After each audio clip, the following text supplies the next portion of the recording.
Vamos para a nossa segunda parte de Grécia Antiga. Como é a segunda parte, não tem como você começar daqui, obviamente. Você tem que ver a primeira parte. Agora que a segunda parte, nós já estamos na cidades-estados. E hoje falaremos sobre Atenas e Esparta.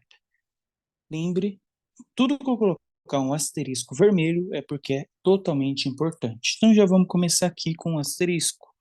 A aula, aliás, é sobre Atenas e Esparta.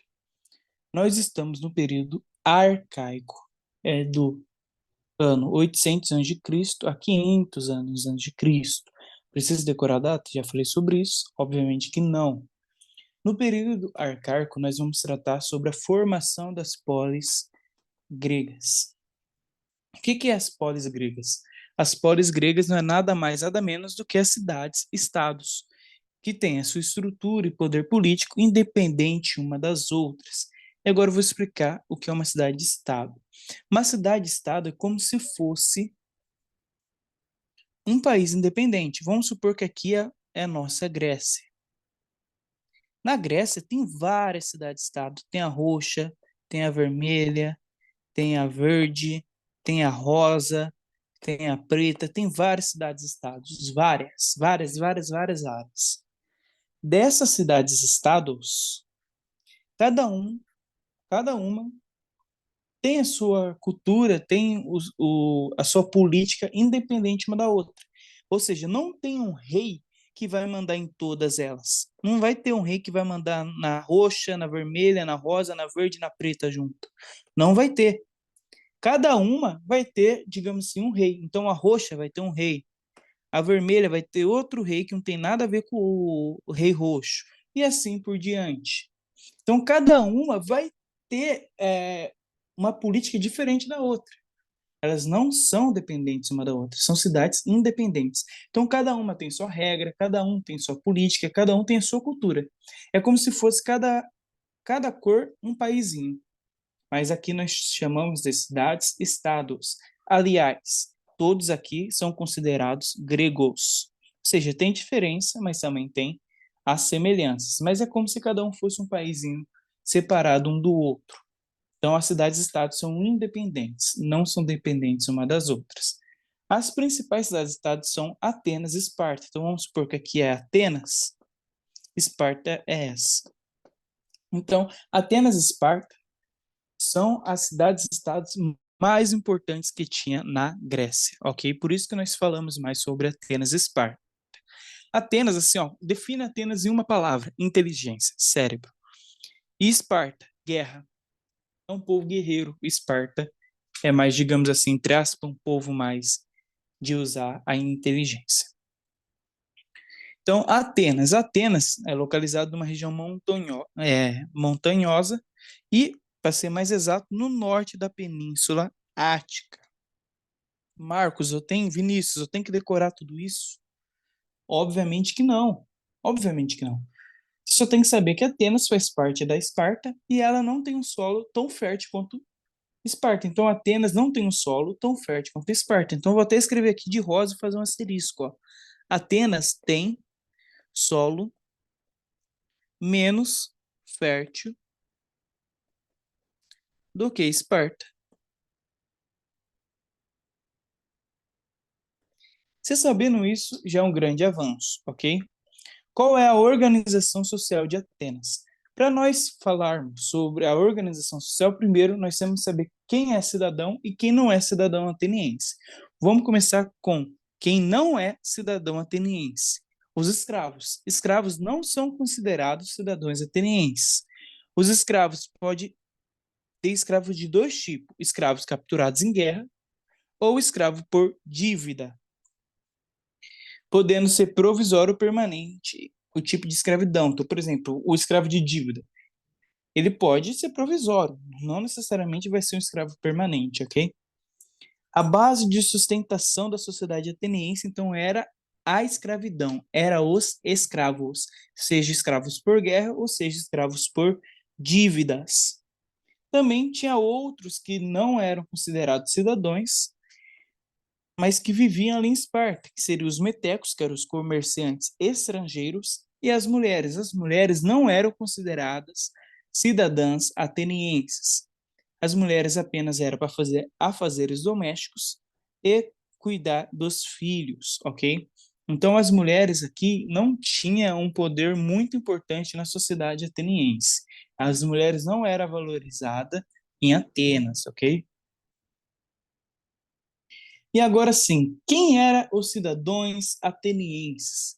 Os cidadãos atenienses, os eupátridas, eram homens nascidos em Atenas, de pais atenienses.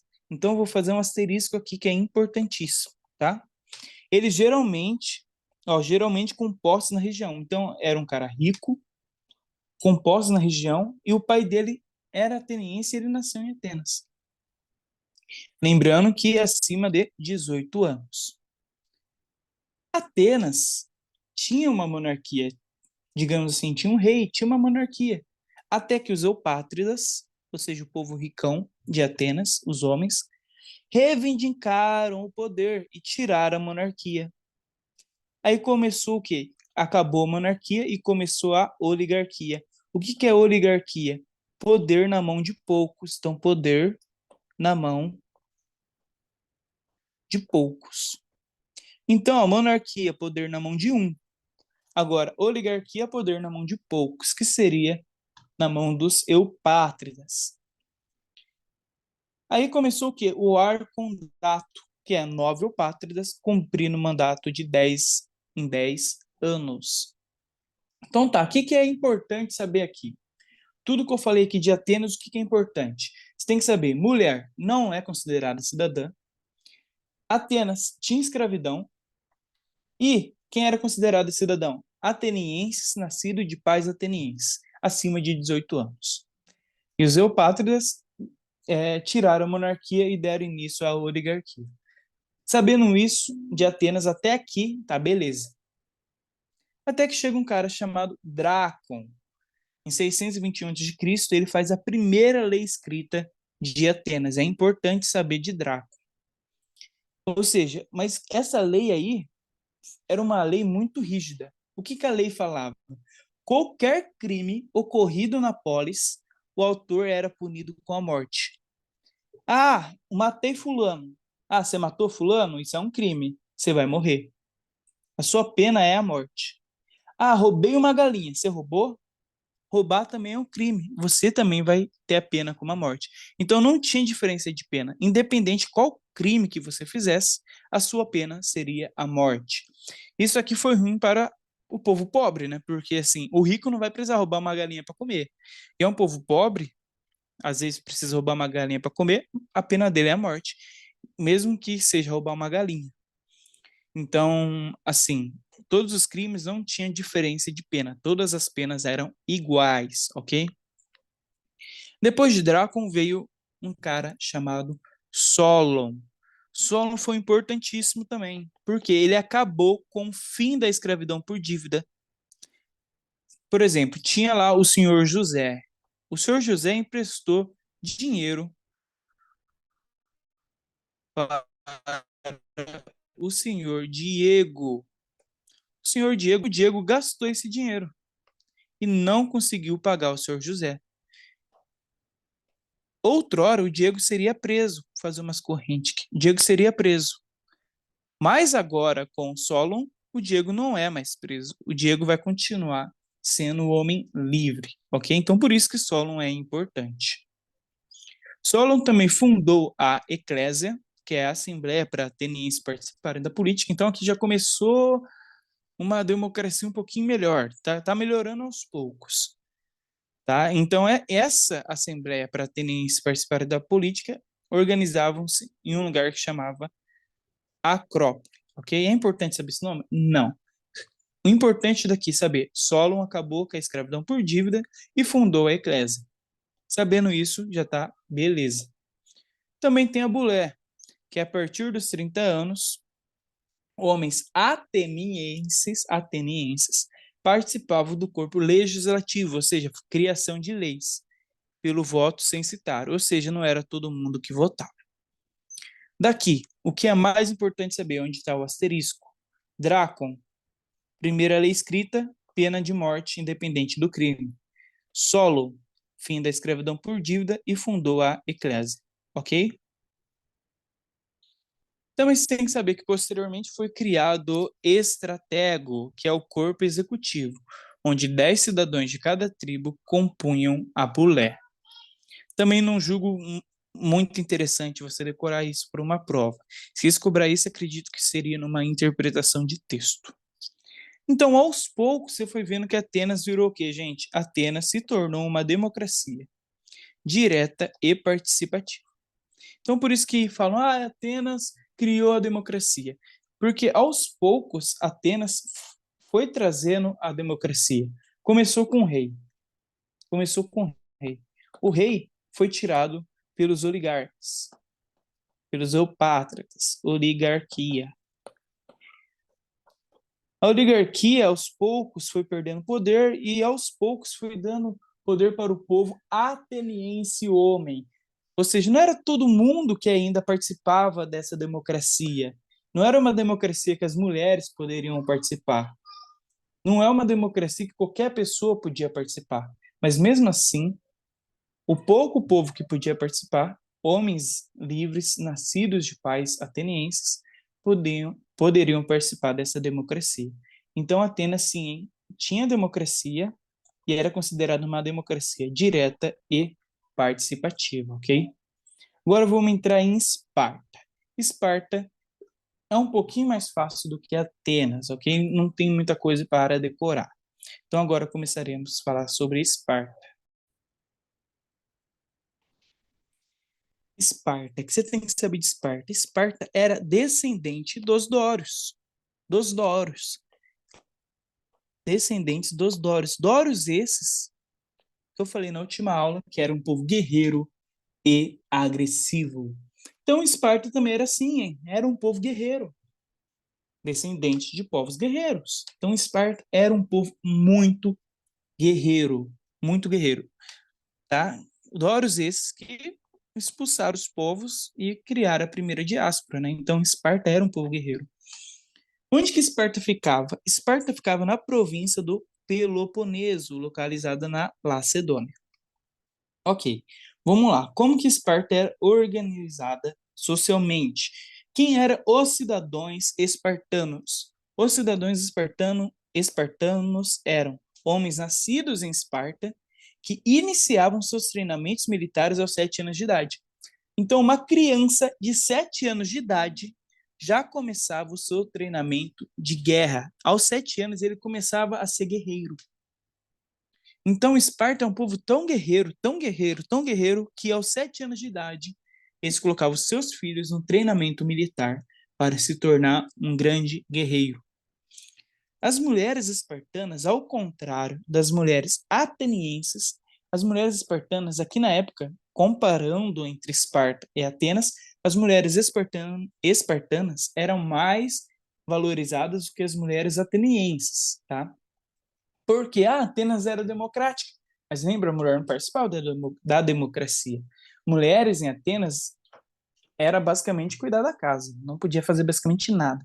Aqui, mulheres espartanas já eram mais valorizadas, porque elas eram mais reconhecidas comparado com Atenas, porque ela tinha a função de educar os guerreiros da polis. Gente, Esparta era só povo guerreiro. A função de Esparta é guerra, era guerra. Então, para uma mulher espartana cuidar de um mini guerreiro, que um dia vai ser um grande guerreiro, esse grande guerreiro um dia vai crescer. Esse grande guerreiro um dia crescendo, a mãe dele ainda vai estar viva. Então, ou seja, as mulheres tinham um grande reconhecimento. Por quê? Porque elas tinham a função de educar os guerreiros da polis. Ou seja, elas não eram consideradas um nada. Ela tinha uma grande função, a função de educar os guerreiros da polis. E elas também recebiam treinamento militar. Agora vamos para uma grande diferença de Esparta e Atenas. Atenas tinha escravo, Esparta tinha servo. Os ilotas eram considerados servos. Não pode falar que ilota era escravo. Atenas tinha escravo. Esparta tinha servo. Qual a diferença de servo para escravo? Vamos lá, ó. Servo, servo versus escravos. Gente, o servo fazia um trabalho difícil? Fazia trabalho difícil. Sofria pra caramba? Sofria muito. Mas qual a principal diferença entre escravo e servo? Se você souber isso, você já vai arrebentar. A principal diferença entre servo e escravo é: escravo pode ser vendido, pode ser vendido. Servo não pode ser vendido. E por que servo não pode ser vendido? Porque o servo não é considerado uma propriedade de quem o servo está servindo. Então vamos supor, o senhor José, ele tem um servo chamado João. O senhor José pode vender o João para outro espartano? Não pode. O senhor José não pode vender para outro espartano. Agora, em Atenas, se fosse em Atenas, aqui já não ia ser servo, aqui ia ser escravo. Então, ia poder vender? Sim, ia poder vender. Essa é a principal diferença. Os escravos eram considerados nada mais, nada menos do que mercadoria. Já os servos não podiam ser vendidos. Já sabendo essa grande diferença, vamos lá. Ilotas eram servos, povos que já viviam naquela região antes da chegada dos espartanos. Os espartanos chegou arrebentando tudo, pegou esse povo e falou: ó, agora você é meu servo. Não vou te matar, mas você vai ser meu servo, tá bom? Foi basicamente isso que aconteceu. E sim, os ilotas eram a maioria, era a maioria, mas conseguia vencer os espartanos? Obviamente que não, porque mesmo os ilotas sendo muito, os ilotas não tinham treinamento que os espartanos tinham. Então, se os ilotas ali tentassem alguma coisa, os espartanos massacravam os ilotas, ok? Agora vamos mais para a política de Esparta. Tinha a Apela, que era a assembleia para cidadãos espartanos que tivessem 30 anos. Jerúsia, conselho de anciões de 70 anos, poder de legislar junto à Apela. E depois tem as guerras gregas, que eu vou fazer uma outra aula. Agora, outra coisa que você tem que focar aqui é a diarquia. Esparta tinha tinham dois reis de hierarquia. Um era militar e o outro ficava na cidade-estado, que no caso Esparta, enquanto o outro ia para a guerra, tá? Então Esparta tinha dois reis e tinha o Eforo, que eram 5 anciões com mais de 60 anos e administrava ali aos lados dos reis. Daqui, o que é importante você saber de Esparta? Esparta é descendente de Dórios. Eles possuíam terras mais férteis do que Atenas. Aliás, Esparta era um povo guerreiro, descendente de Dórios, pegaram uma região boa. E quem eram os cidadãos de Esparta? Aqui, cidadãos de Esparta eram homens nascidos em Esparta a partir dos 7 anos. Mulheres espartanas eram mais reconhecidas do que as atenienses. Ilotas é servo, não é escravo. E saber que Atenas e Esparta tinha essa diferença. Atenas, democracia, Esparta, guerra. E também é importante saber da diarquia. Essa foi a aula sobre Atenas e Esparta. Depois falaremos sobre guerras gregas, então não perca a próxima aula. Mas essa aula foi para você saber a diferença entre Atenas e Esparta. Como que Atenas era? Quem eram os cidadãos de Atenas? Quem eram os cidadãos de Esparta? Como que Esparta funcionava? É isso que essa aula veio trazer. Saber as principais diferenças um do outro. O resto, provavelmente, terá um texto e você terá que interpretar. Não perca as aulas, que eu vou resolver exercício que, para você ver como realmente cai numa prova do Enem esse conteúdo. Então, assim, não é difícil. Você só tem que saber ali os pontos básicos de Atenas e os pontos básicos ali de Esparta. Então, para fechar, resumindo Esparta, povo guerreiro, descendente de Dórios, mulheres espartanas mais reconhecidas do que as mulheres atenienses, Ilotas é servo, não é escravo, e Esparta tinha 2 reis, sendo um povo muito guerreiro, Deus de pequeno. Então essa foi a aula, gente. Muito obrigado. E lembre-se, nunca desista dos seus sonhos. Não perca a próxima aula, continuação da Grécia Antiga. E essa parte aqui foi a parte 2. A próxima será a parte 3. Até mais, gente. Muito obrigado.